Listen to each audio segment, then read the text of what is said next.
Okay, good afternoon, everyone. Okay, today we have a guest lecturer from Intellect State Service. Okay, we have a professional guest lecturer named Rahul Thomas. Okay, I would like to introduce our guest lecturer. Okay, Mr. Rahul Thomas. He internationally certified trainer with successful year of experience in cybersecurity and Microsoft. Recognized consistently for performance excellence and contribution to success in information technology industry. He very enthusiastic personality when it comes to training and has been recognized to deliver outstanding training. Okay, I would like to introduce a certificate uh, have been collected by Mr. Rahul Thomas. Okay, he have certified security specialist, okay, certified ethical hacker, and certified network defender. You also have Google Cloud Platform, Big Data, and Machine Learning. Okay, since we are partner with Intellice Tech Service, okay, Intellice Tech Service is a professional consulting company that focus on technology, advisory, project management, information security, business continuity, and professional training service. Okay. Mr. Rahul? Yes, can you hear me? Yes. Beautiful. Okay, I would like to pass mic to Mr. Rahul for our session, as our guest lecturer. Welcome, Mr. Rahul. Thank you very much. It's been a very, I would say, an absolute pleasure to be here. So first and foremost, I would like to thank you all for giving me this opportunity to be part of your beautiful webinar with a beautiful audience that we have right now. Before we continue, are you guys able to hear my voice? Is it clear? Yes, sir. Yes, sir. Yes, beautiful. Yeah. Okay, cool.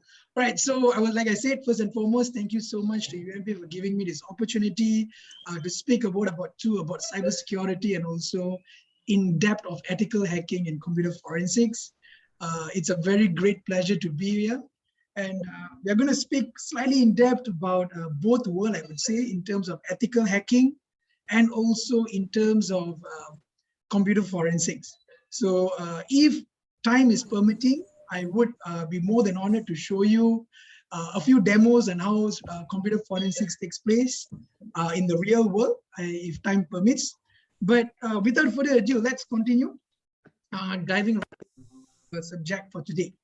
Give me a moment. Okay. So, as by default, the digital era has been here for a very long time, right? It's been for a very long time. And throughout the past, I would say, given 20, 30 years, the aspect ratio of digital era has increased tremendously, right? In terms of cloud thing, we are looking in terms of cloud computing, we are looking at cloud storages, we are moving at automotive, IoT, so many things. Now, because of this, because of all this advancement of technology, we are putting ourselves in a more vulnerable position. We're putting ourselves in a very vulnerable position.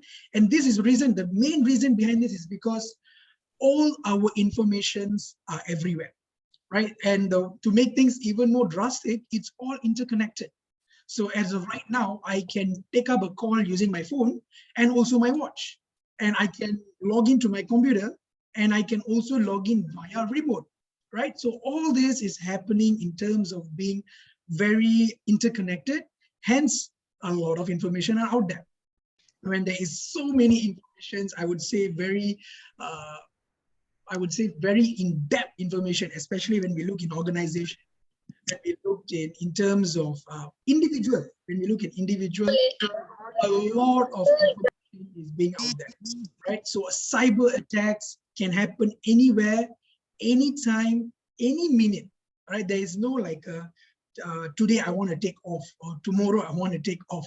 You know, cyber attacks happens every So later on during our entire course, I will show you a few case studies that happen. I will not say let's do it in our country and how this takes place. I will show you a few demos and how this scenario actually taking place and how they have actually rectified this issue. Right. So with that being said, always remember cyber attacks happens to everybody, regardless your age, regardless where we are, regardless who we are. So it happens everywhere. So how do we overcome this? How do we enhance this ability to ensure your understanding behind cyber world in this digital era enhances? Right. So throughout our entire, I would say, good an hour plus, for today's webinar, we're going to talk about a few things in total of 5 main topics. In understanding the first, the ethical hacking behind of it. So how do people actually ethically hack a certain things? We are going to classify and identify different types of hackers out there. So by default, I think when people say hacker, they are actually those who are just take your things and run away. Right? So that was the perspective behind this. But actually, there is so many types. There are the good hackers, there are the bad hackers, and so much more in depth.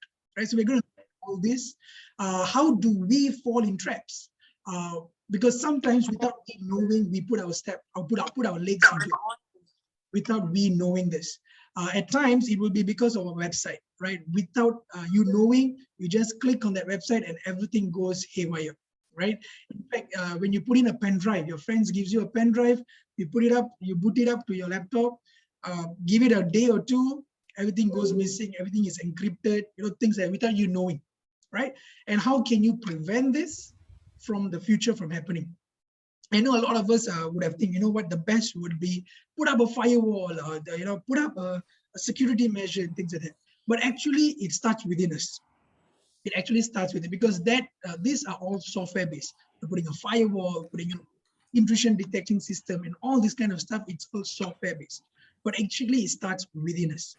Now, stepping up a notch, we are going to look in terms of forensics. So how do people, or I would say individuals out there, where they call themselves as computer forensics analysis, how they get information to help us?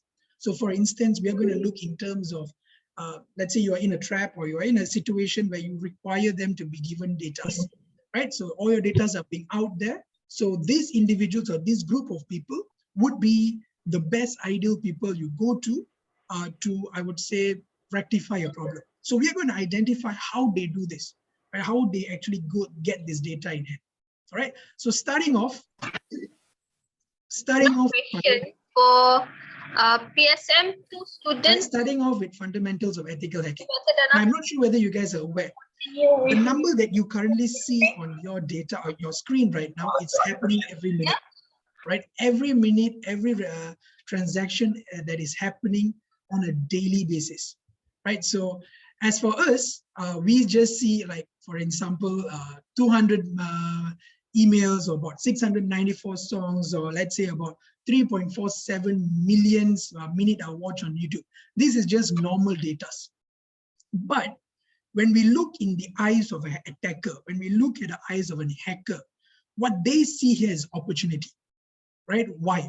Because all this are information that we let out, right? Information that they can use to make you as their target, right? So these are all just every minute. So do the max, let's say in a day, how much of data is being we are providing it for them, right? So it could be those data used against you, right? So whatever data that is being against you to be used against you, or your data could be sold in the dark web. Yes, so a lot of people, is there such thing as dark web and deep web? Yes, there is such a thing, right? There is such platforms where all data can be sold, and usually it's in terms of cryptocurrencies, right? So when they mean the hackers, when they actually get the touch of this particular data, there is two possibilities. It's either they sell it off or they use it against you to get cash from you. So usually when we look at high profile peoples, they would tend to go and sell it out in the online platform, which is the dark web. And some of them might be used in terms of getting the advantage of them. right? So few case studies that I would like to show to you that happened quite recently, I would say. Very famous platform, right? Very famous platform called LinkedIn, right? About 700 million data was available in the dark web. That is 92% of it, right? So those data could be mine, could be yours, right? And that is a very strong platform, LinkedIn. So in LinkedIn, you're looking in terms about your experiences, right? All your experiences that take place, all your, I would say, your professional bodies that you take place, who you have connected before, who are your friends, who are your employees, employers, how long have you worked? So all this data are with these people, and they are sold in the dark web. And about 145 users are exposed in eBay in terms of what? Your credit card, I would say your location of your staying, all right? Who are you being delivered to? Exactly what are you ordering, right? So all these things are within their possession. And it's quite, I would say, quite scary when we think about it as of right now, because even tech giant companies like Google have also gone into this trap, where they lost about 52.5 million users' data out there. Right? So again, these data could be yourself, could be my data, could be anybody's data. And it is, I would say, we wouldn't know the impact until it actually happens to us. Right? By us, we were like, it's just normal data. They're going to know about my name. They're going to know about where I stay, and that's it. But in the long run, this vital small informations could bring a drastic impact. Right? And which brings up to the million-dollar questions. Why do they attack us? Why do they want to do this? What do they gain from doing this? Now, to simplify the entire agenda behind it, I would say it is just simply to get information, right? From either yourself, myself, or big organizations. Now, with this information, they are able to do so many big things. Right? They can use this in terms of making bigger impacts. They're able to break through impacts. They're able to mitigate your impacts. They know about your data. They can use those data against you. Right? And for some, I would say, attackers or hackers, they use this, I would say they try to attack because they want to try new tools. Right? When I say new tools, there's tools being, I would say, deployed on a daily basis. New tools, how to hack that, how to hack this, how to hack that. So many tools are being used. So usually individuals, what they do, they target these audiences to try their tools. Right? So if it actually works, they will get the hand of your data. But if it does not, you are in the safe end. So certain people use this for different criteria. Right? So some other agenda here would be in terms of wanting to disrupt your entire business. So let's say you're running a big business, a tech giant, or whichever it may be, they want to break or disrupt your business. That is probably one of it. So there was a case, big giants before, where they use in terms of competitiveness.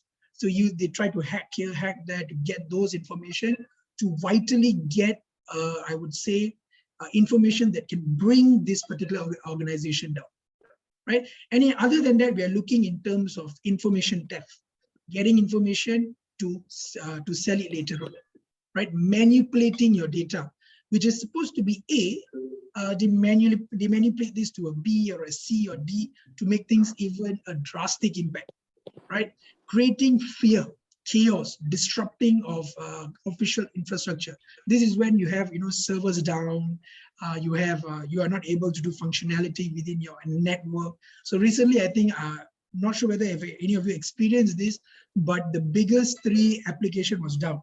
Facebook, Instagram, WhatsApp was down, right? So they rectified the problem, yes. But with the period of nearly 4 to 6 hours, I would say, 4 to 6 hours, so many things was disrupted. Business was disrupted, network was disrupted. Many people uses this platform for a living, right? So what happens when things like this takes place? You are able to create fear behind these people, right? And some of them will look in a more drastic manner in terms of looking in religious and political beliefs, breaking through governments here and there, between countries, between states, things like this. And then if you want to damage the reputation of a particular target, we are also looking at that proportion. Now, when you look in taking of revenge, it's very minimal.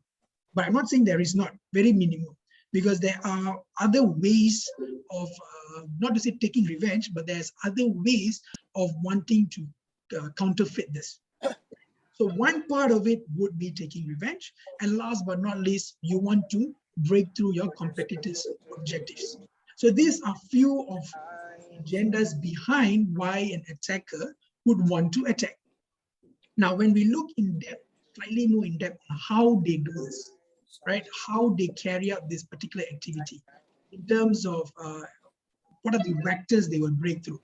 So it starts with cloud computing. Why I say this? Now, everything that we do right now, in fact, even this virtual conference or webinar that's currently happening, it is all running on a cloud service, right? 2 people, or I would say about a couple of hundred of people in one venture, one platform, being in using the cloud infrastructure to enhance the ability of communicating. All right. So the first thing understanding here is cloud computing stress is it's an on-demand delivery for IT capabilities where sensitive data is stored. Most of the data that are available out there are stored in this platform. Right? Most of them are stored in this platform. In terms of breaking through ideas, in terms of understanding what type of platforms are being stored, everything is stored via cloud. So cloud is where your data could be stored, and that's where the attackers can pull them in. Right? That's where attackers can actually pull them in. Now, let's look in slightly more advanced, which is what we call as advanced persistent threats. Now, this is where attackers steals information from our laptops or computers or devices without we being aware of it. So the most, I would say, the ideal way of using this is this device called a key logger, right? So they would just put this pen drive, or it would it's a very small USB port where they'll put it up to your machines without you knowing. And what actually happens here is all the data that you are doing in your particular device is being all pulled out, right? Everything is being recorded, right? So they steal information from victim's machine without even being aware of it.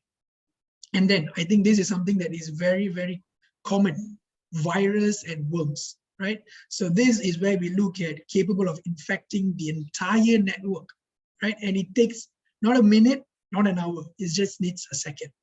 It just takes a second for your entire device to be filled with virus or worms. And to make things worse, if you copy a specific file which contains these viruses or contains these worms, it replicates, right? It replicates. So even if you bring in information from one laptop to another laptop, in the thought of like, I want this particular file, that file could be malicious. And when you bring it to a new device, now that particular virus is being transmitted there as well, right? And then brings up to another one, which is mobile threats. Now, myself, yourself, everybody here uses mobile. Some of us might have more than one mobile, right? So there is this one, I think in 2016, 16 or 17, somewhere around there, 15, 16, somewhere there was this new threat that was found, which is something to do with mobile as well, where the USB port. So they started with this entire table concept where they would have a USB port to charge your device. So instead of using your plug point, you just plug in your USB port and then directly bring it up to your phone. So the entire table, there was a few USB ports and things like that. So what attackers actually did, they manipulated that USB port, right? They hacked into the USB port, inserted a key logger behind it. And once you put in your USB, it will show that your phone is charging. It is happening. But in the same time, whatever you're doing on your phone is actually being transmitted into that key logger. Why? Because that USB is now connected to your phone.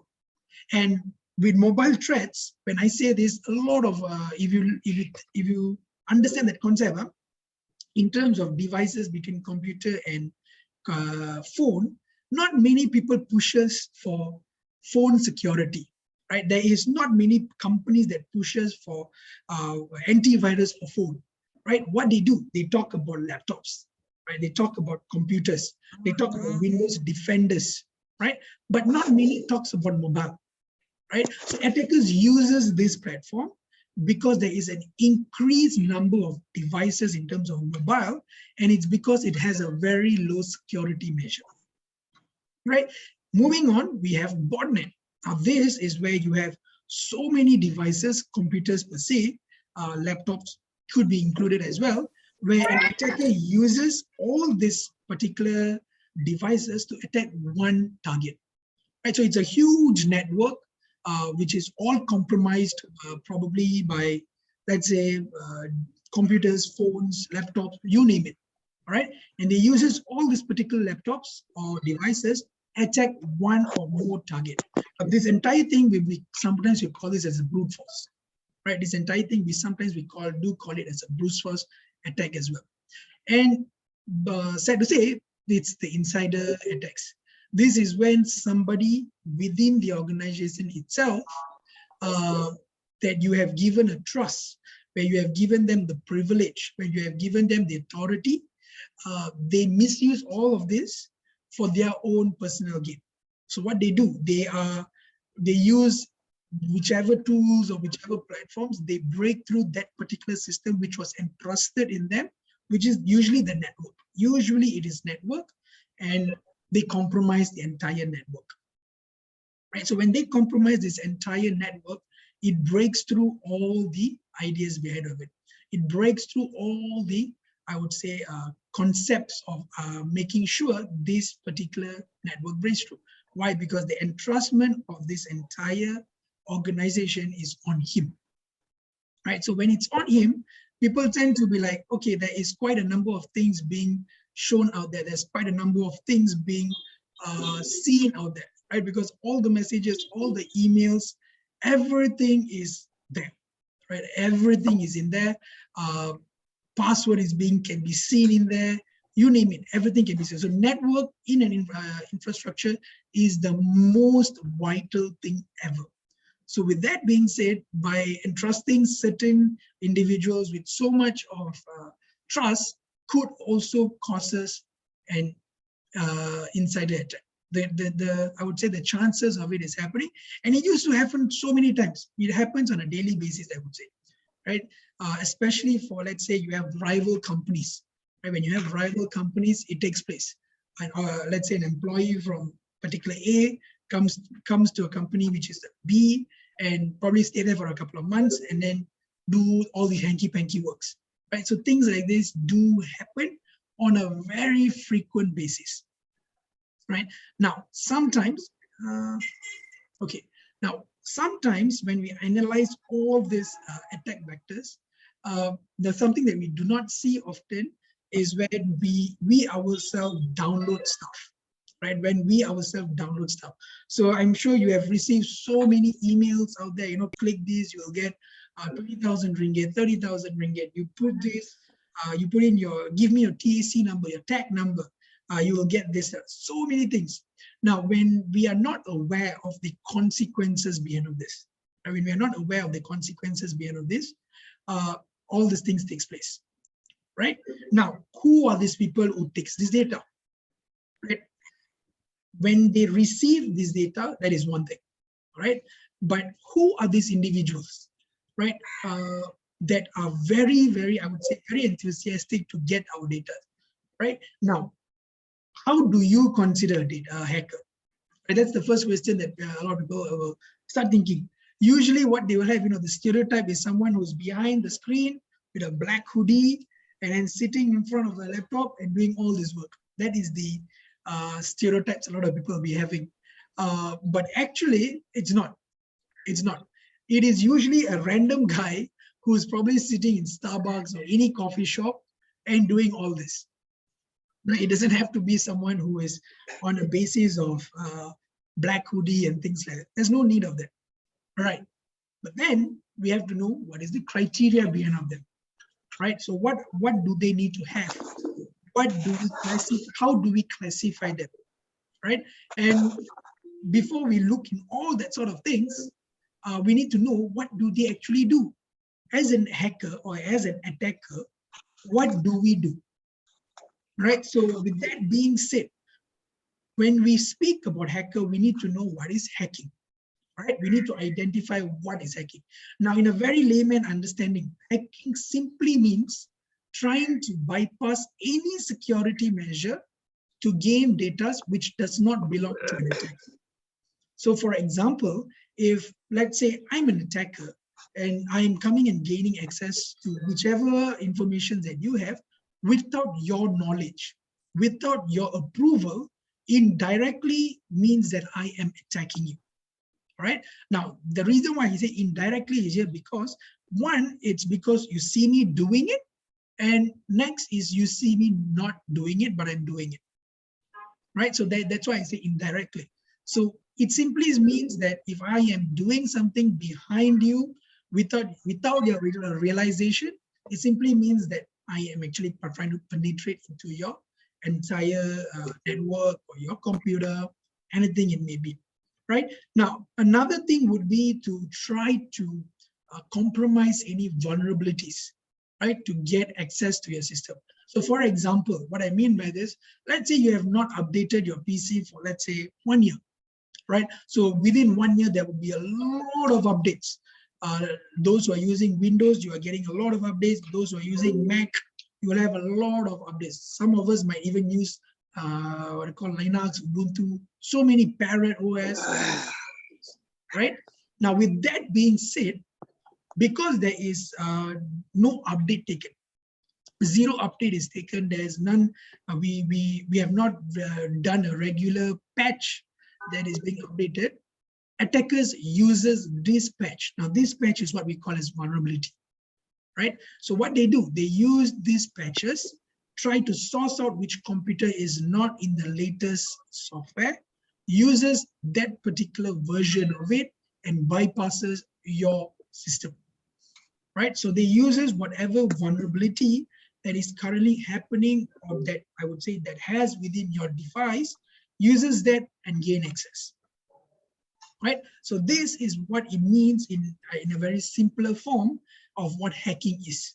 All right, I would say it can be used to steal your data, would be to gain access, to lock your system, right? They usually will look in terms of encryption, right? To lock your system so that all, I would say, business would not take place, right? Because everything is encrypted, right? It involves in modifying your systems or applications, features to achieve your creator's original purpose. So all these are few things what hacking comes in play in understanding your default, the default movement of hacking, right? Many of us think that hacking is just someone takes my data and that's it. I do not know what is it, and that's about it. But behind of it is actually a very, very big scope, right? Hacking itself, it's a very huge scope. Some of us do it without even our realization, right? We do it even without our realization. We just go and copy certain data, paste it, we do it without our realization, and it happens. It do happen a lot, but probably not in an extreme manner, right? Probably not in a very extreme manner, but it do happen in terms of getting compromise of data. Now, before we identify actual hackers by themselves, right? So we need to identify who is a hacker. Right now, these are individuals which has an excellent skills in computer. Right, they know everything about a computer, the ins of a computer, the outs of a computer. Right now, on top of the computer alone, what I mean by computer, I'm talking about the digital era, and also, of course, the cyber world. Now, the reason why I say this is because the reason why they need to know the ins and outs of cyber world is because when they actually penetrate into a system, when they bypass a particular system, they need to find out a way to come out of it, right? This is what we call as clearing your footprint, right? Digital footprint. You want to cover your digital footprint. So the idea behind of this is they need to know how to do it. So for them to know how to do this entire thing, they need to be in depth understanding of the cyber world. right? So these individuals are really, really skillful in computers, and they know everything about the cyber world, right? And it's not necessary that, it's coding and things like that. It's not necessary like that. As long as you know how to use the tools and understand the cyber world in depth, you are in the, I would say, in the zone of hacking, right? And then to top that off, some hackers, they use this as a hobby, right? They use this as a hobby, meaning they just simply want to hack. They simply want to bypass a computer system. They simply want to, I would say, understand a computer system because it's a hobby, right? They break through or penetrate the system. So when they gain access to that, they feel like they feel the enjoyment of doing that. They feel the satisfaction of doing that, right? Now, some of them, we are looking in a very drastic manner. This one is something that we need to be very scary about. Why? Because these people carry out hacking towards individuals with a very malicious intent. Like what? Stealing your business data, your credit card information, your social security information, your emails, your passwords, your credentials, all these informations that are being pulled out from them, right? So these are people that we need to be very, very most slightly scary, I would say, very in-depth understanding of these platforms, right? So before we classify and understand in-depth even more, we need to know who these people are, right? Who these people are, how do they actually penetrate, and what do they do? So each of them have their own categories, right? Each of them, they have their own categories. So when we look at black hats, these are usually the very scary one, very, very dangerous, right? The idea here is just to bring a certain individual or organization down, right? They have a very bad intention. They are very, very, very dangerous. They usually, these are usually the people that has the stereotypes, black hoodie and whatnot. So this is where the ideas of people get from. So those are those black hats. And then you have the white hats, right? So these are the complete opposite, right? The complete opposite of black hats. Now these people, or these individuals, they are the good ones, and in terms of helping other individuals to come out of that situation, right? So that these are the white hats. They try to help individuals or organizations who have been put into this particular scenario, and they try to remove them. And then you have the gray. Now this is a combination of both white and black. At certain scenarios, they like it, and certain scenarios, they are bad, that kind of stuff. It's a combination of both. These are gray hackers. So they feel like, okay, if I want to do good, I will do good. If I want to do bad, I will do bad, right? So these are individuals where we classify them as gray hats. And then you have suicide hackers, right? Now these are usually individuals, or we look these at a group of individuals where they want to bring down entire infrastructure, right? And the thing that is very worrying about that is that they do not care about after you do the consequences. correction, okay? They do not care about consequences. They do not care about all the things that takes place. Right? They wouldn't. There's no regards behind of it. There's no regards behind of it. So for an example, it was the 9/11 case, right? So that it was a suicide attempt. Went through it. There's so many lives was taken up and things like that. So that was one of the suicide hackers situation that takes place. They have no regards of the consequences. They will just do it for the main reason of pleasing themselves and to prove a point, right? And then you have the script kiddies. All right, so these are individuals that are very new into the world of cybersecurities. They want to venture into the cybersecurity world. So what they do, they go into developers that already created tools out there. They use the tools to create, or to I would say, to enhance the ability of their understanding. So they use original, or I would say actual developers tools to learn, right? So these are individuals who are called the script kiddies. And then when we look in a slightly in depth, we are looking in terms of cyber terrorists, right? So they are concealed with the idea of religion, politics, right? So an idea to create fear, right, between big organizations and things like that. So they are more towards the religions, the political affair of, the main reason here is to increase the fear that they have, right? And you have state actors. Yes, this is where you have government bodies, employees that are formed by the government to get information from other governments, right? So what do they get?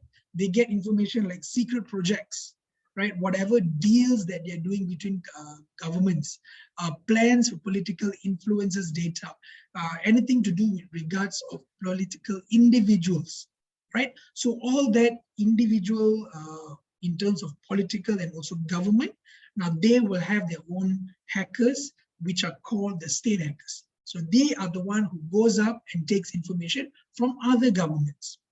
And last but not least, you have the hacktivists, right? So these people are those who promote political issues, right? They create a very big agenda to increase, I would say, there's a saying, like putting oil to the fire. Yeah, so that's what these people do. They go and damage the website. They go and change a lot of things. They go and, I would say, break through a lot of, break through a lot of infrastructures and things like that, right? Defamation. So there's so many, usually they used to have this Malaysian's website. They go and change this logo. They go and change some wordings, there's so many the reason one was, if I'm not mistaken, reason one was Maybank. If I'm not mistaken, Maybank's defamation, they happened, but it was rectified less than 2 to 3 minutes. It was rectified immediately, right? Because it was just a defamation. They changed the word Maybank to something else, right? Again, these are usually individuals in the hacktivists. Now, other than all that, we need to know how they take place. Now, every people that or every individuals that we saw, or every group of people that we saw earlier, they go through the same process, right? They go through the entire same process in identifying your network, in identifying how they can get your entire platform. So it starts with reconnaissance. Now, what happens here is they would, there's two types actually. In reconnaissance, there's two types. One is passive and another one is active reconnaissance, right? So when we look at both of these criteria, these people, they will go and target organization clients. They will go and target employees. They will go and target operation networks. They go and target systems, right? So what they do here, they will do the first step, which is passive reconnaissance, where they will go and acquire information without directly communicating with the target, right? So for example, what they can do, they will go online, search for public records.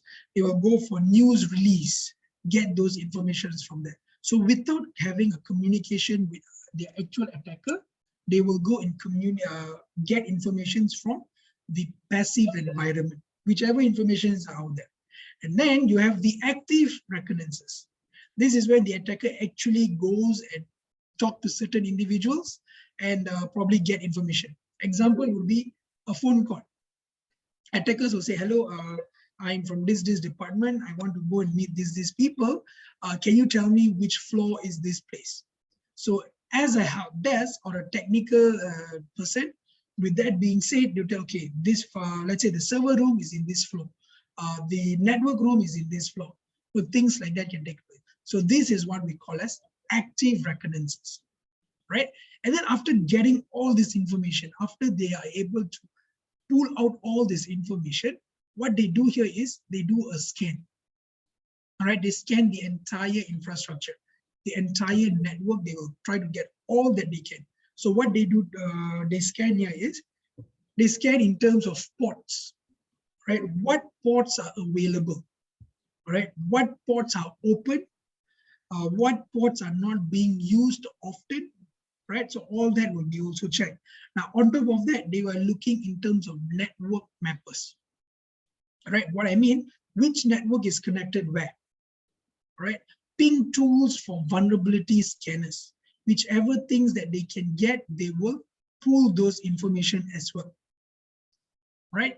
And when those informations are able to pull out whatever that they can, that's when they will try to push out your port scanners and information behind that as well, right? So what they do here is, after they gain all this information, they will then direct your information, right? This is where they will direct your information. So what they do, after they get your access, they will, after they scan your entire thing, they will gain access, right? So when they gain access, they either gain access to the application level or your network level. So this is the OSI model, right? So there's few application layers, about 7 of them. So it starts with either they gain access directly to your application level, or they will go to your network level. So what they do here, within this particular level, they will escalate your privileges, right? Why? Because they want to obtain whatever that they can control in the entire system. So for example, once they already gain access, let's say it's the infrastructure, they will gain access to the locking system, access lock system. They can turn off the entire camera security system. They can open doors which are not meant to be opened without security, right? They can gain access in terms of code being used to enter a specific location, right? So all this will take place in gaining access. So what are the, I would say, what are the methods used, all right? In terms of, they will start using password cracking, right? They will use buffer overflows. They will use denial of service, which is either denial of service or also DOS, either one of those. It's the same thing actually. And then in terms of session hijacking, right? So all these are few of the ways attackers would use to gain access, all right? And then after they have gained access, they will of course want to maintain the access, right? Because they have did so many things, they want to maintain it as long as they can.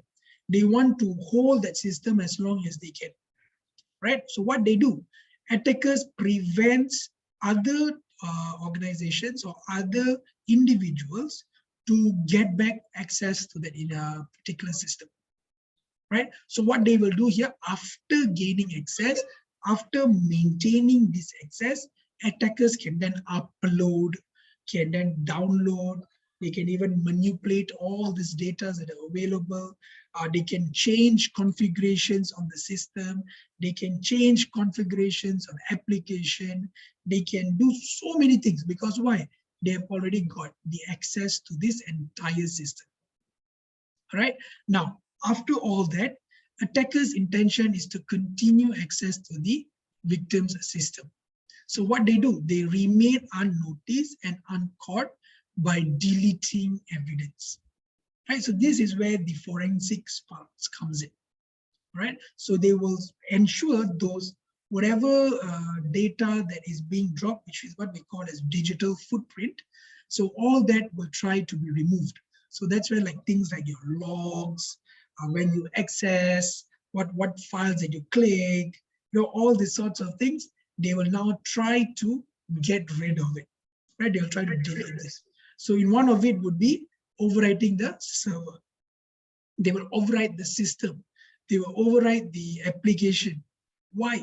And they delete, sorry, after they get all this application, they will delete all the logs so that they will not be suspected, right? So they will remove all that logs, ensure that they will not be getting caught. So especially for the newer attackers or hackers or just new to that field, maybe they would miss this out, right? Maybe they would miss this entire scenario on clearing tags, right? So that's how usually attackers or for computer forensics teams will identify who these individuals are, right? Who these individuals are.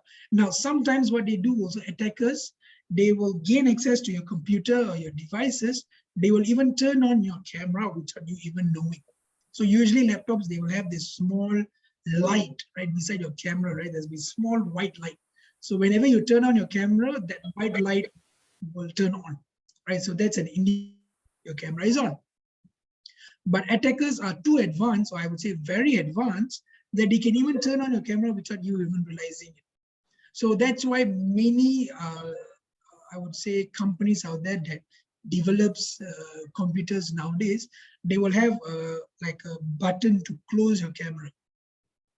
Right, you'll have a button to close your camera, because things like this is already on a concurrent basis. It happens on a concurrent basis. So to avoid this, they would use all the steps that is possible and get the ideas behind of it. Right, so usually that's what they would come in play with. Right? Usually that's how they will do it. And then when we look in terms of direct, all right, in terms of direct, we have to identify what is ethical hacking, right? Now that we saw what hacking is, what hackers are, let's look slightly in terms of ethical hacking. So you'll be wondering, hacking itself is already bad. So is there such thing called ethical hacking, right? Like, it does not make sense, right? Ethically hacking, it does not make sense. Correct or wrong? Hacking itself is already bad. And then you coming and telling me ethical hacking. So what is the big difference here? Actually, ethical hacking has been here, it's used in governments and all that. Why? Because in fact, there are private agencies who actually does this. The reason why they do this is because they use a certain methodology behind of it, or techniques, I would say, techniques behind of it, to enhance the ability of your infrastructure or your system. Usually that's what they will do. So this is usually a practice that uses tools or techniques to make sure your system is safe, or to make sure your infrastructure is safe, right? So obviously, let's say you go to a war. When you go to a war, there is the, how do you call this, black hackers, and you have the white hackers, right? So when we look at ethical hacking, we are not looking at the bad hackers, we are looking at the white hackers. So that's where the ethical concept comes in, right? It uses the same methods that is carried out by any hackers out there, but the idea of it is different. Meaning, they use the same tools, they use the same methods, they use the same criteria, but the reason behind of it is different, right? So meaning they will use this knowledge that they have to enhance or fix vulnerabilities in the system. Bad hackers, they use their tools or whatever to penetrate into your system. We, as a white hackers, we use the knowledge that we have as in the hacking industry to safeguard our entire process of the digital era. That is the idea of ethical hacking. So it is very vital. It is very ethical hacking. It's not to say it's a very bad thing, but you need to know it to use the right way. Right, so that is ethical hacking, creating a very good prospect to understand how you use ethical hacking in a very clean manner. Right, so why ethical hacking is necessary? It allows to counter attacks from malicious attackers. So let's say if you go to a war, you are in that war between A and B, but person A knows what to do, but person B do not know what to do. So by default, the person B is dead for sure. Right? Because somebody knows what to do. Now, this is where ethical hacking comes in. If you know exactly what you are going to do to bypass this entire scenario, then it will be good. Right? Like I mentioned earlier, ethical hacking means you know how to use the tools, you know where to use the tools, and you know why to use those tools. All right. So usually that would be the idea of creating the idea of ethical hacking's possibilities. Right now, other than this, now uncover vulnerabilities in systems and explore potential risks. Now, many of us will think, you know what, just install a firewall, enough, don't have to worry anymore. Or just install, let's say, Windows Defender, which comes together with the Windows platform. Yes, true enough. Yeah. But then there are so many ways to actually go through your entire firewall. Right? There are ways to go through your firewall. There are ways to bypass your firewall.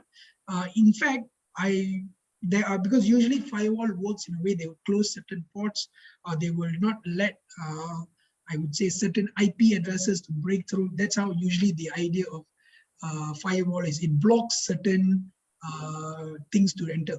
But then there's this thing called masking, right? So attackers, they will mask their MAC address. They will mask their IP address. They will mask who they really are, right? And then they bypass into your computer or your device. So when they do that, we as the user, we think, oh, it's normal. It's just something that is being allowed. But actually behind that is the possibilities of a big risk, right? It's a very big risk, because if you're not aware of how to prevent this, how to actually identify this mask, is huge, right? So imagine if you know exactly to identify this masking, right? Imagine if you know how to identify IP addresses that are correct and which is wrong.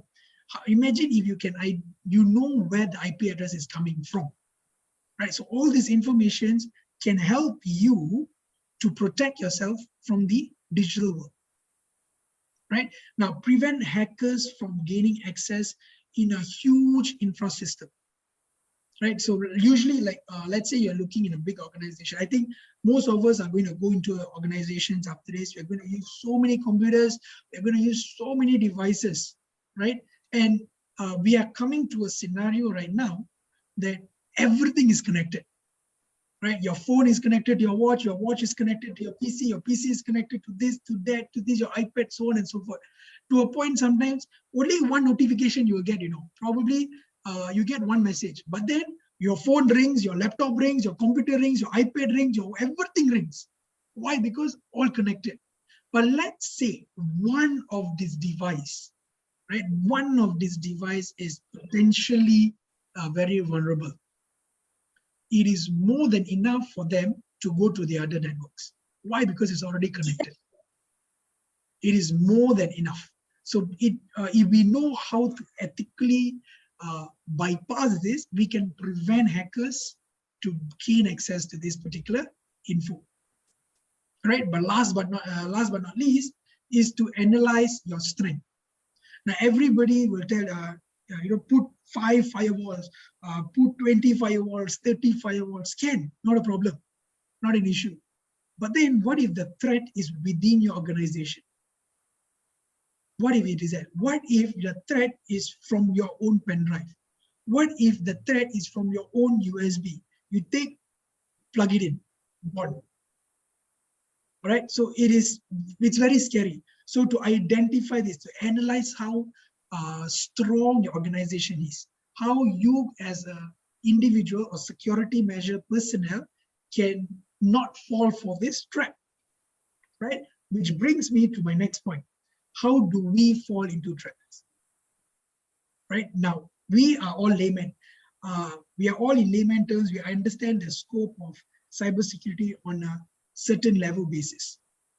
Right now, we want to be secure. Everybody wants to be secure. Can anybody tell me that they don't want to be secure? I don't think so. There might be. I think everybody wants to be secure, because the reason is because there's so many data about us that can be with anybody. Correct? So you want to be secure. So how can we prevent this? Right? So before we look preventing, what was the most within the 2021? So we have been through the pandemic season, quite very long time. I would say it's still going on, in fact. But within these years of, let's say, 2021, these are the classification that happened quite drastically. Right? So the first thing that happened in 2021 in terms of hacking or penetration, it was DDoS attack. Right, DDoS attack has been there. So there is so many cases about DDoS attack. Why? Because everybody is, during this period, again, 2021, during this period, everybody went to the online platform. A to Z, everybody is online. In fact, look at what we are doing right now, online platform as well. Right?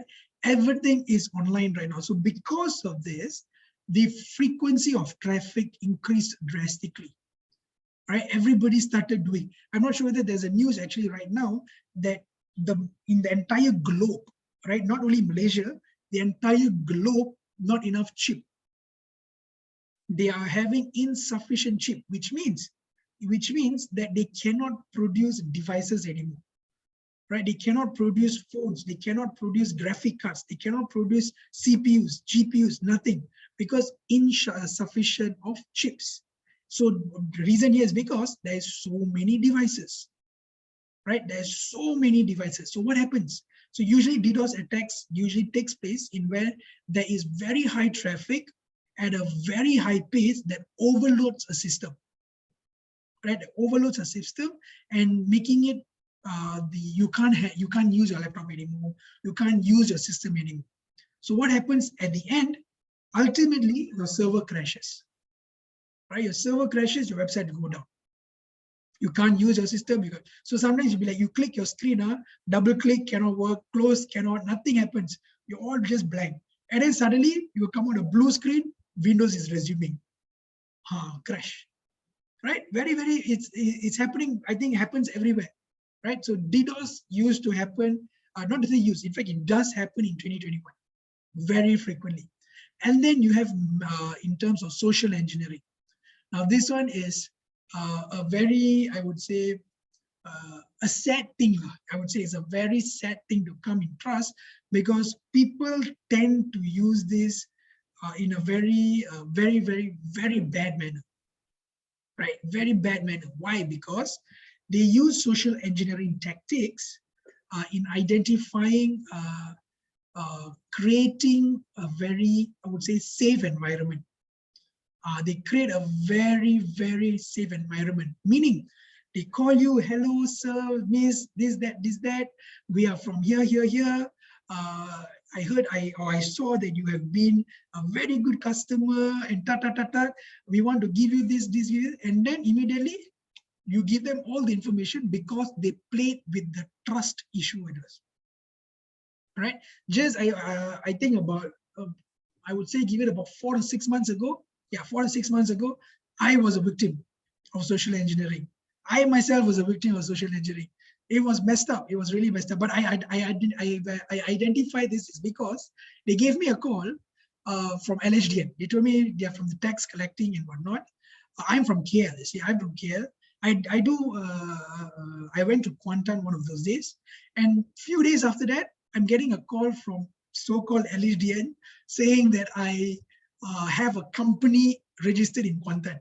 So that gave me out. That gave me out pretty bad. So I was like, okay, no, I don't think so. That I would go all the way to Kuantan to just register a company if I can go to KL and register a company. You see, so it does not make sense. But then they went to the point where they transferred me to the police, right? And when they transferred me to the police, I started getting scared. The reason why, because the police officer told me, look, I want you to go to Google. I want you to go to Google, cut this call. I want you to cut this call, go to Google, go to Google and put there IPD Kuantan, right? And then I want you to see the number at the back, hold it up, call, you will get a call after a minute. So if it is the same, that means we are calling from IPD. So when I actually received the call, then both numbers were the exact same numbers. So I got terrified. I'm like, okay, so I'm probably in pretty bad shape right now, because the number that came out in Google and the number that I'm receiving that call is the exact same number. So trust me, if you are in my shoe, I think we are all in the scared position. Why? Because whatever that is shown in Google and whatever that you're getting, it's the exact same thing. And then they started this processing, you know, things like you have to secure all your bank account number. And I don't know how they knew all my bank details. They were telling me in terms of, you got this bank, you got this bank, you got this bank, you got this bank. I am thinking, how do you know all this information? Right? But at that point of time, I was already terrified because I'm getting a call from the police of Kuantan, you see? So I'm in that mode right now. And then what tipped me off was they told me that I need to remove all that cash, right? Remove all that cash, put it in a secure manner. Okay, fair enough. Very good idea. Very good idea. Take all the cash, put it in. Very good. But then they told me to transfer it to PIDM. So that's when I knew it was wrong. Because usually PIDM do not ask you to transfer money. They are there to save your money. They don't ask you to give them money. It is by the government's initiative. So that is when I knew this was a complete scam. So because the reason why is because they gave me a bank detail from Bank Islam. Remember Bank Islam? They gave me the details of the person's name, the person's account number. So I was thinking, if it is PIDM, then shouldn't it be the PIDM's name, right? But this was an individual's name. I went and checked. I just simply went and checked. Of course, I was not going to transfer. I saw the name. I knew this was a scam. All right. So a lot of things happened.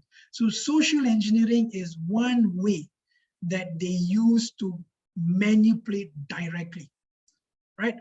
Someone just said almost got scammed on Discord. See, there you go. Another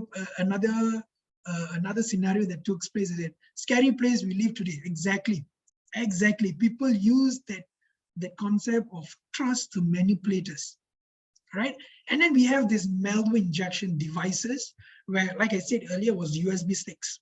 Right. We put it into our computer, we put it up into our laptops, in fact, even iPads, because nowadays you have this converter, you know, the USB-C to USB-A converter and all that. So you put it up to your iPad, to your tabs, and even that also will be remote access given to these users. I'm not sure whether you guys know or not. As an attacker, you do not need a laptop. You do not need an iPad. You only need a phone. You only need a phone, nothing else. Right? You do not need anything. So, you know, the stereotypes, right? A lot of people tell, oh, hackers will need a laptop young changi and all that kind of stuff. No such thing. They only need a phone, right? They only need a phone and they can do wonders. The reason why I'm saying this is because when we go through all the certification, like I think earlier the admin did mention, you know, all the CH and ECSS and all that, we need to learn all this. Right? To be certified, we need to learn how to hack, how to break into big data. We use all these platforms in terms of using phone. We don't need any big laptops. In fact, even if we do not have a phone, let's say you only got a laptop, you do not have a big phone, the thing here is you can manipulate your device. You can manipulate your device to have a bigger spec. So meaning, let's say, I think reason is, I don't know whether a lot of tips here or not, a lot of gamers. Let's say, you know, you want to get all this GTX 3080 and whatnot. I'm pretty sure a lot of gamers are out there as well. But do you know that you can actually manipulate your device to think that it's running on GTX?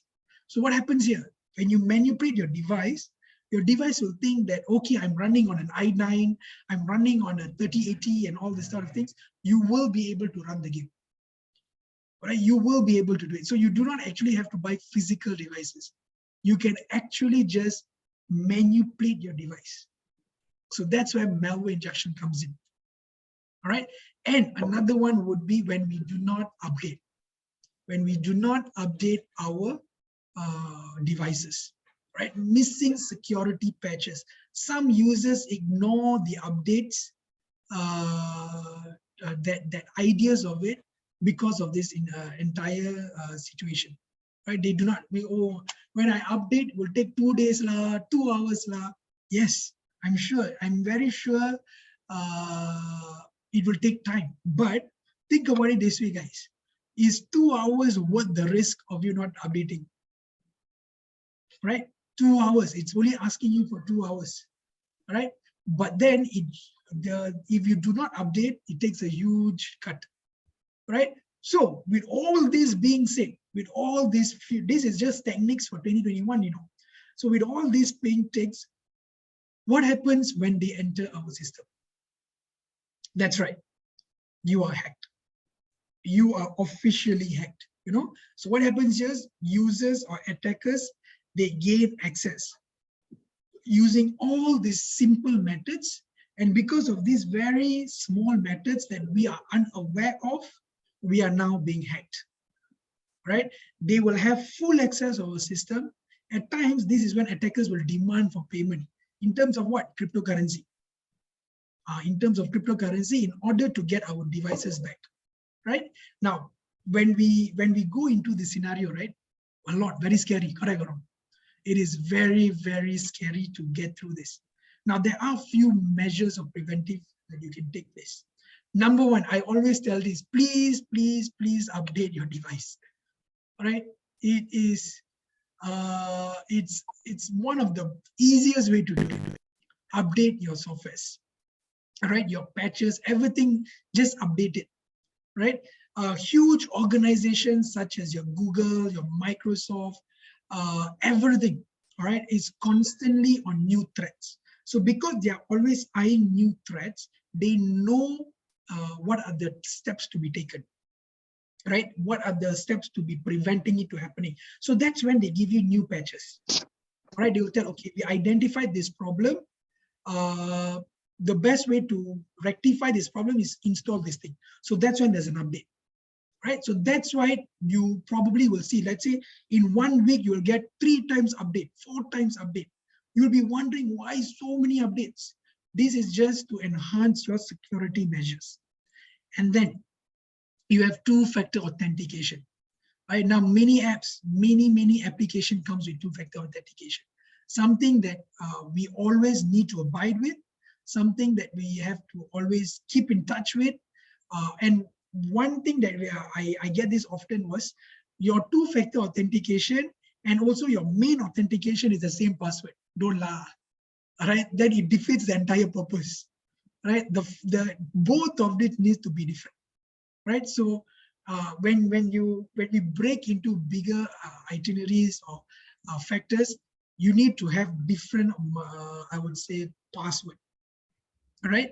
Some of it will be alphabetical order, some of it will be mixed, some with Roman numbers, things like that. Any types of numbering or passwords.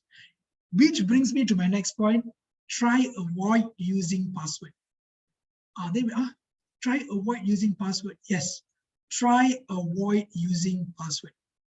The reason why I say this is because the olden era, right? In the olden era, everybody takes a very, very good time to break through passwords, right? It's easy, guys. Actually, if I have enough time, I can show you a demo where it takes not even a minute, right? It takes not than a minute to break through 7 characters. If you can see right here, that it takes about 29 milliseconds to just break down 7 characters.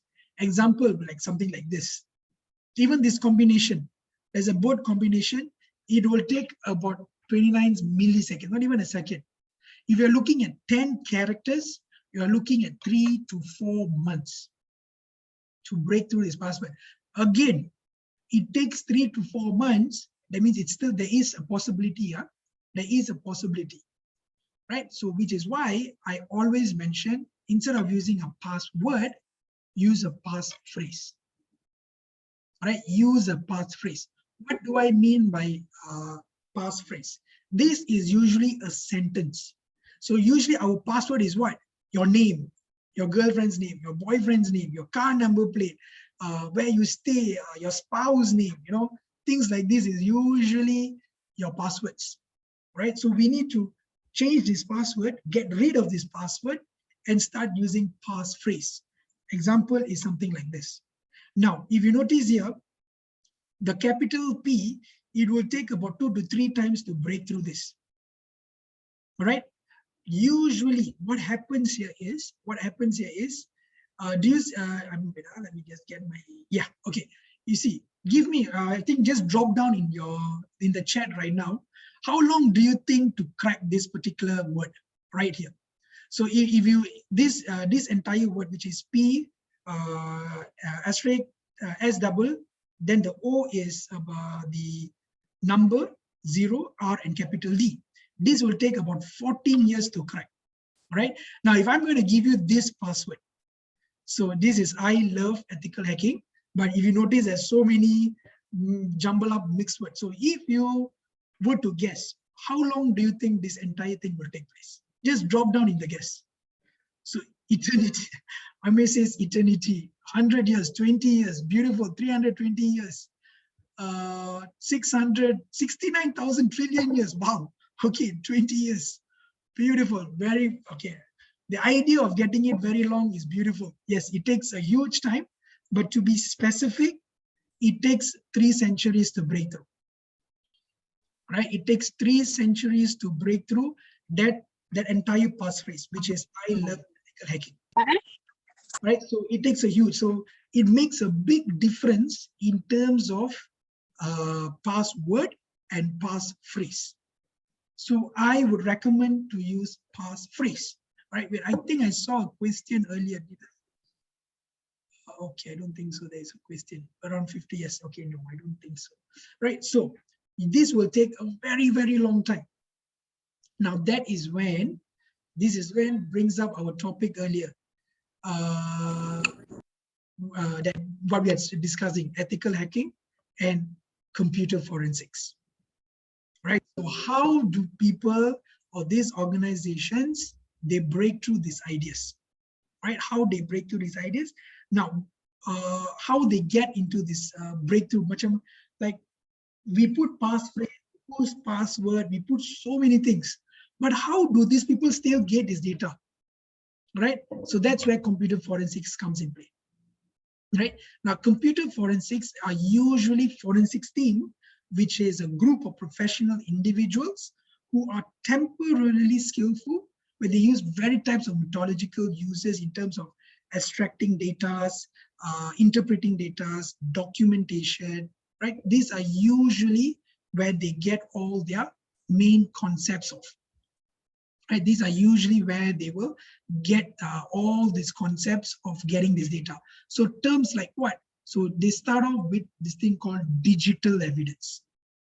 Right? They start off with a digital evidence. So this, usually when we look in CSI, I don't know whether you have a lot of CSI fans here, they'll go and search all these people, these pictures, and what call things like that. Usually you'll see CSI, usually you'll see digital evidence and all that.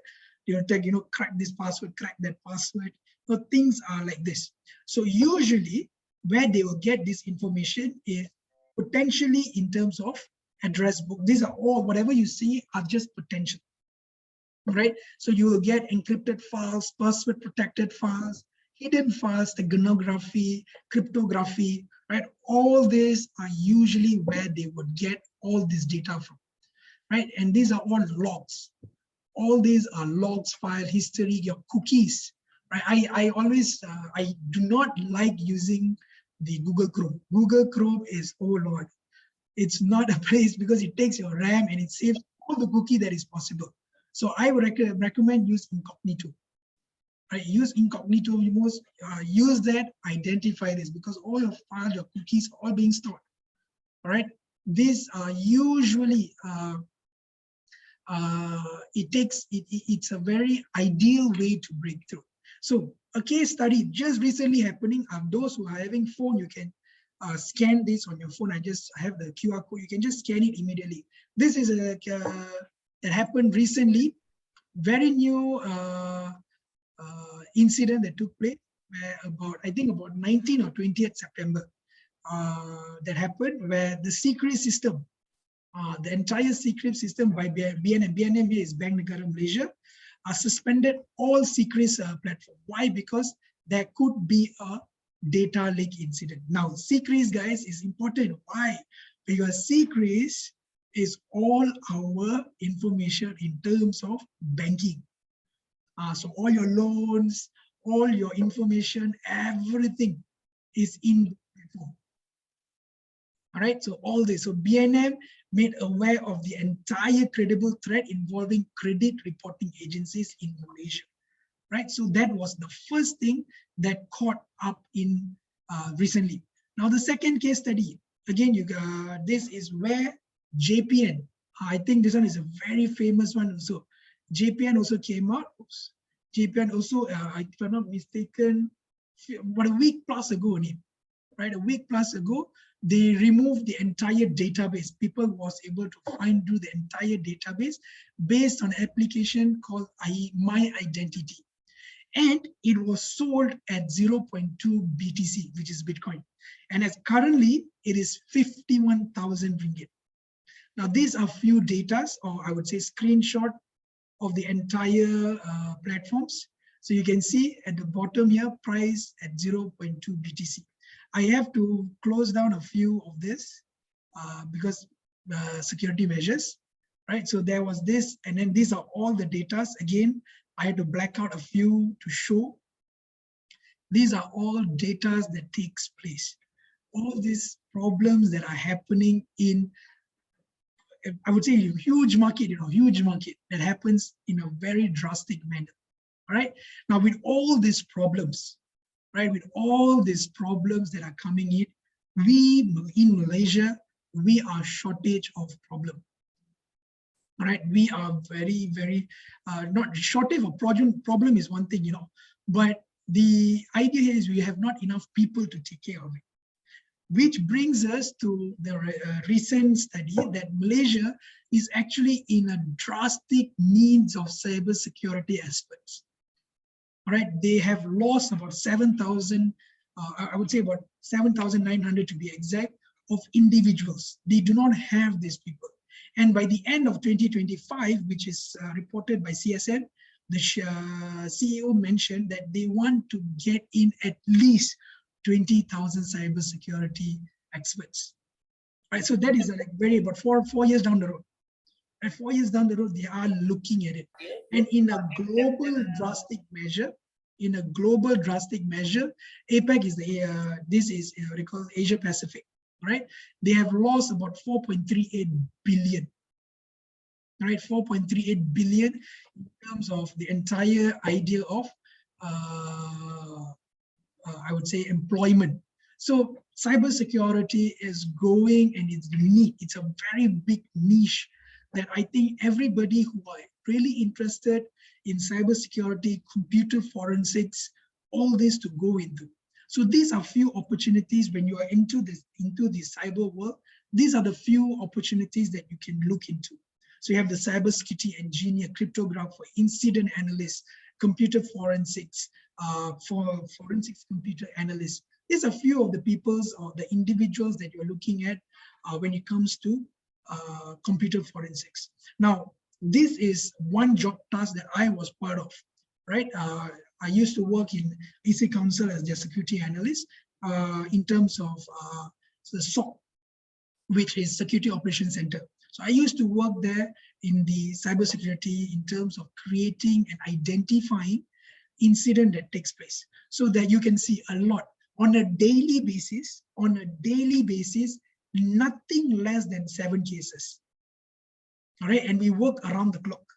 Right, we work around the clock. There's no off days and all that. Every day we are working. Why? Because it is very vital. It is important. So everything that runs behind it comes under SOC. So number one level, we are looking at SOC, and then you jump up the ladder. Right, you jump up the ladder. Eventually, you're looking at a security specialist. You're looking at a forensic investigator and things like that. So this is where it will look at. So you have why do we need this? Simple as crime investigation. Yes, some people tell, hey, those seen in CSI memang real. Is it actually real? Well, in the series, it looks very bombastic. I would say it looks very, very bombastic, of course. But in the real world, not as bombastic as that, but it's somewhere similar. All right, it is somewhere similar. That is a series, so they need to make it look bombastic, right? The only people will actually watch it, but it is somewhere similar. Right, so that is the idea of it on how so you would be actually escorted. When I was in MCMC also, they do usually escort forensic investigator. That's a crime scene. They will be transported in a police car, in their place, do all the investigation, and then come back. You know, it is a very very fun job. I would say it's a very, very fun job. I would say.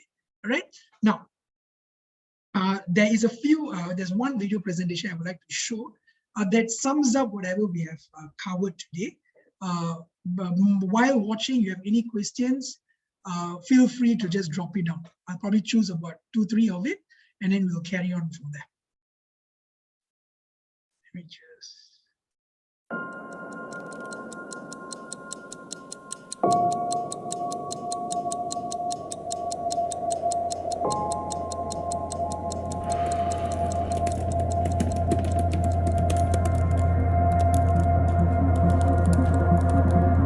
You don't know these people, but they've spent the last 10 months getting to know everything about you, your colleagues, and your company. They've been quietly scanning and mapping your networks, collecting credentials, and identifying the critical data they want to exploit, all without being noticed. Until today.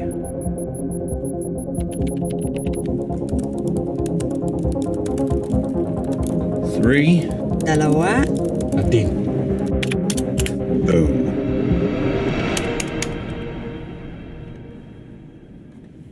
Hey, you about ready to get out of here? No, another exciting night of event triage and analysis. Sounds thrilling. Try not to have too much fun. Yeah. Hey, have a good weekend. You too. Hey, Meg. Before you go, did you see this email from a cyber threat intel provider? Wait, what? Wait, let me check some SIM logs. Is this accurate? Who disabled the log feed from the server? All the IDSs are down too. Yeah, you need to get Reynolds on the phone. Now! I promise, I'm leaving now. I'm sorry, I got tied up. I know the reservations are at 8. Don't worry, I'll be there.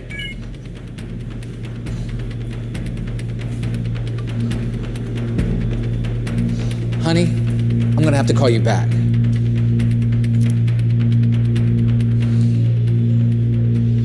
What's wrong?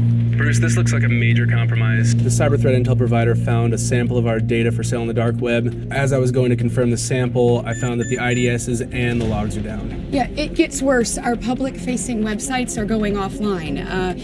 Employee data, client data, email servers, account numbers. It's all up for sale to the highest bidder if we don't pay now. What do you want us to do? Bruce, what do you want us to do?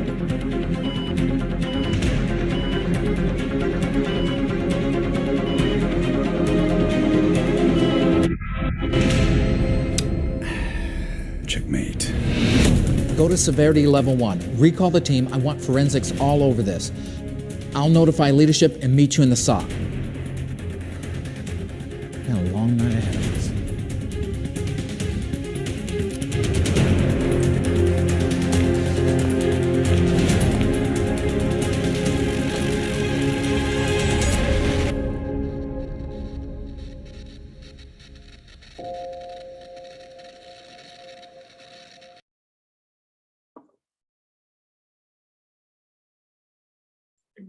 Let me see anything.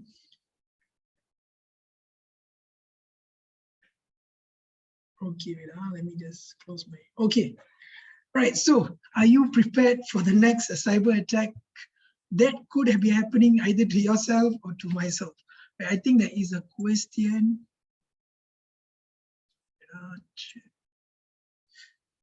from Lee. What requirements, qualifications, certifications that are needed to work in cybersecurity field in Malaysia? Beautiful question, Lee. All right. By default, there are a lot of, I would say, so many certifications that comes in terms of cybersecurity, but the most default one would be EC Council's certification.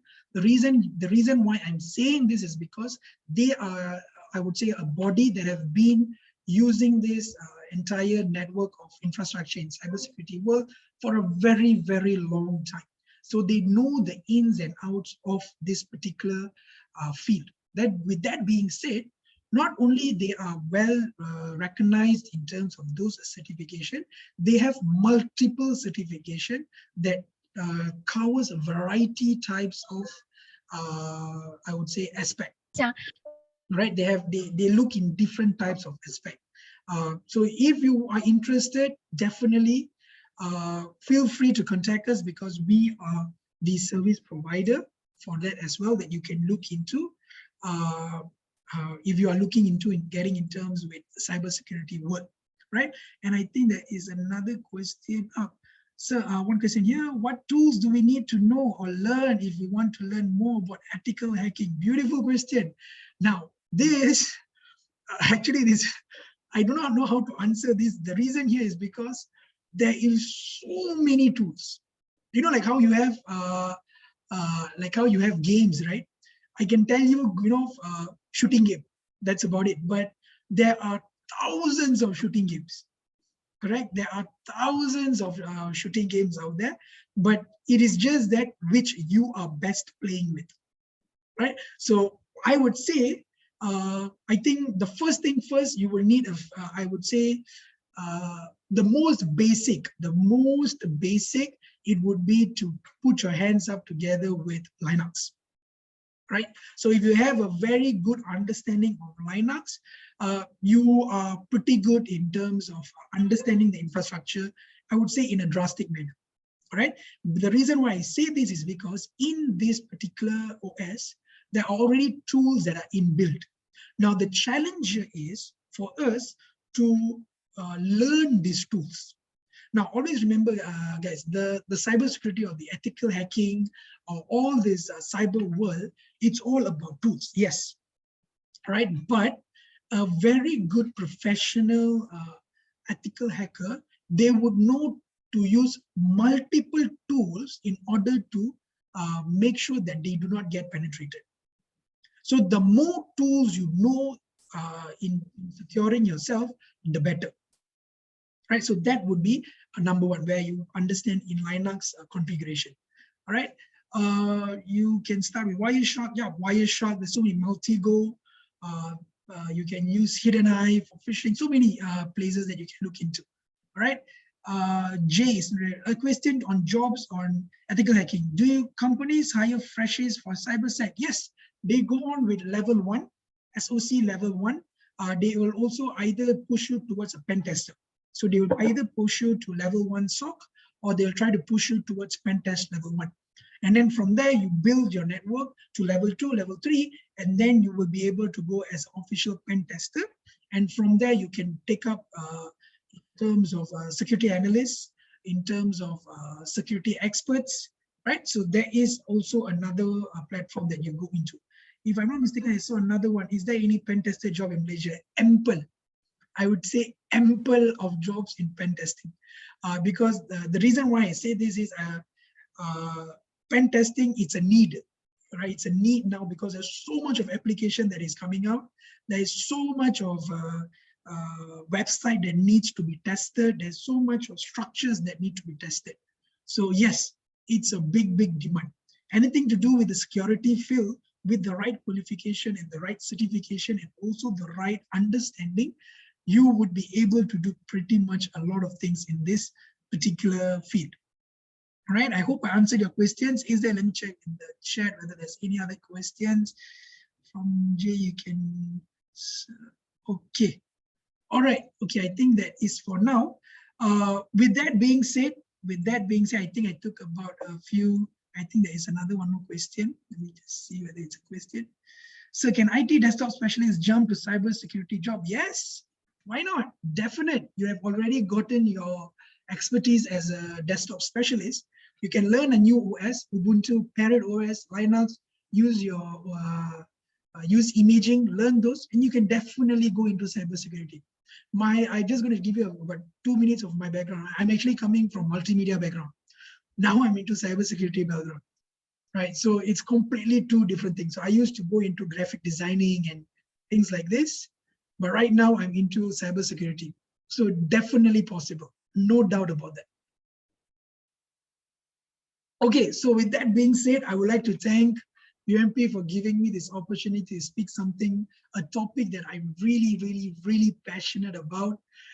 It's been a great honor, especially with a beautiful audience, very interactive, about 200 of you. Thank you so much for participating and giving us the opportunity to speak two of the field that we are very, very passionate about. Thank you very much, guys. Thank you very, very much. Thank you, sir. Most welcome. Thank you, Mr. Rahul. Thank you, sir. Most welcome. I think we gain a lot information from you. Thank you, sir. Okay, guys. Thank you, sir. Need to open all camera. Okay, we can take picture together. Sure, sure. Mr. Rahul, can you stop the? Oh, sure. I can stop the video. Give me a moment. Sorry, Faisal, I just joined, finished my seminar with UniKL. Lucky I joined your opening camera. Thank you, Rahman. Okay, guys. I would like you all to open your camera. Okay.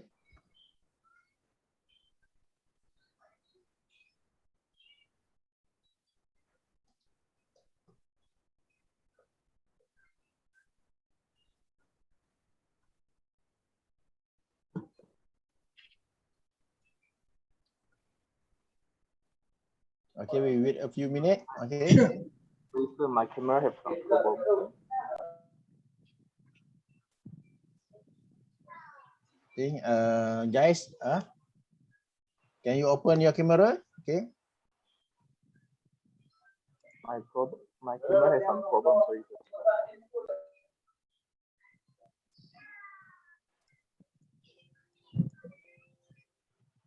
Okay, Amirul, Noaim.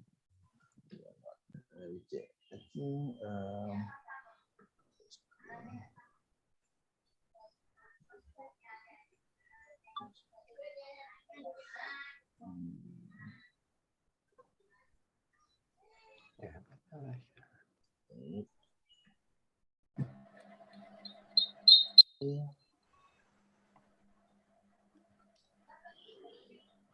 okay, everyone.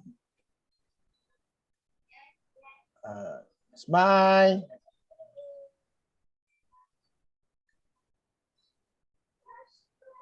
Okay. Yeah, and it's safe.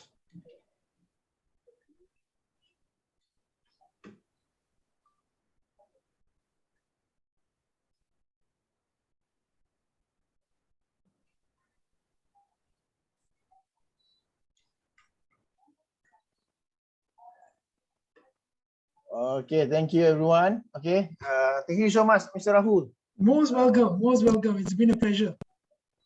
Okay, Sazwani, anything you want to talk?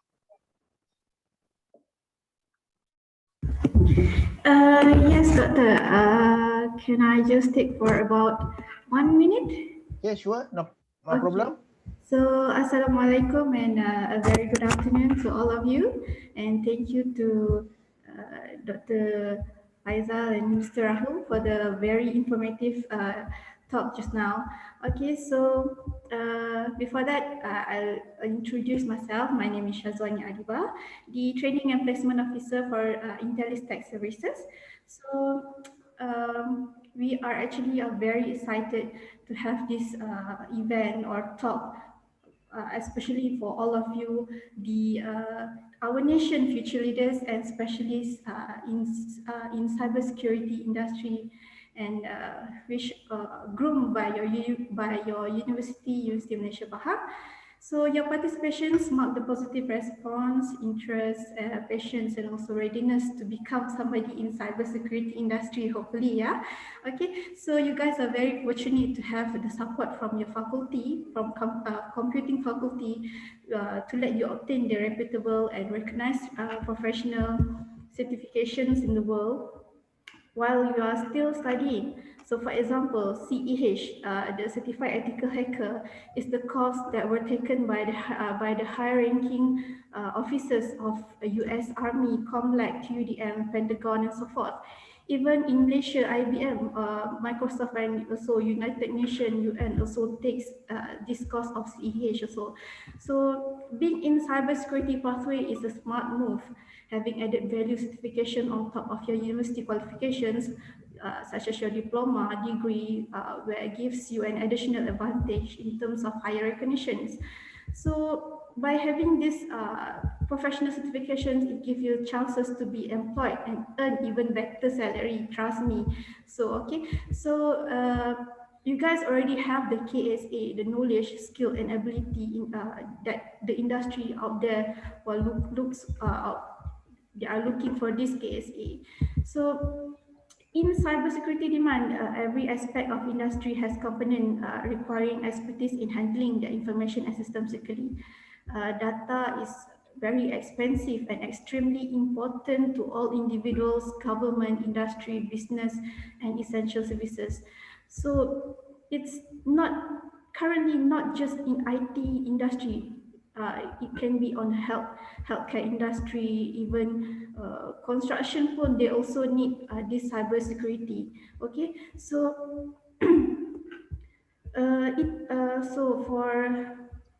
It can jeopardize anyone, cripple the business or even the country.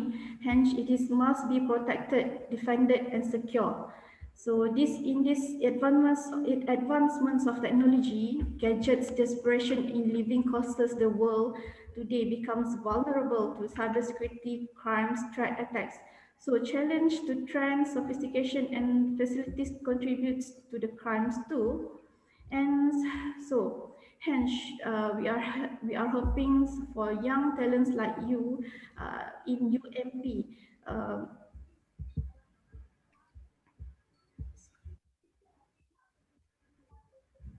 To feel, we want to have young talents like you in UMP to fill up the gap in cybersecurity demands. So you guys needs to be the cybersecurity experts, specialists for our country, our nations. So from what has been shared by Mr. Rahul just now, we believe you all are ready and get set to go to become the cybersecurity professionals that our country wishing to have. So I can see that there are a few questions that we received from all of you. So, and you might also interested to have the certifications of in cybersecurity certifications. So we as Intellis Tech Services as the strategic partner to EC Council, the body to provide professional certifications, as actually Mr. Rahul also take these certifications with us. Okay, so so in the event that you guys are interested to have these certifications, you can communicate with your lecturer to Dr. Shifa, or even your Dr. Faisal. Okay, so and I think that's all from me. So hopefully I wish you guys best of luck and good. Hopefully you guys are doing well in your study and your future career soon. All right, thank you so much. That's all, Doctor. Thank you. Okay, thank you, Saswani. Okay, everyone, please fill up the form, okay, attendance form. Okay, I think today we have around 239 participants. Okay, Beautiful. Beautiful, very beautiful, Rahul. Beautiful. Everyone like eager to learn about the cybersecurity. Actually, now you already mentioned around 2025, 20,000 people must know about the cybersecurity. Okay. Actually, not only in Malaysia, around the world. Okay? Around the world, that's right. Yeah, around the world. Okay. Oh, Doctor, I forgot to mention, guys. I can see that if you guys are, I can see that one of you are asking if you guys are not from IT background, you can become a cybersecurity expert. Yes, exactly. Yes. So there are basic certifications that you guys can take and start from the basic until the expert. Right. Yes. Nice.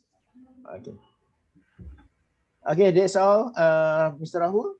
Yeah, that's all from myself. I really thank you again for having me, and also Board of Intellis for giving me this opportunity.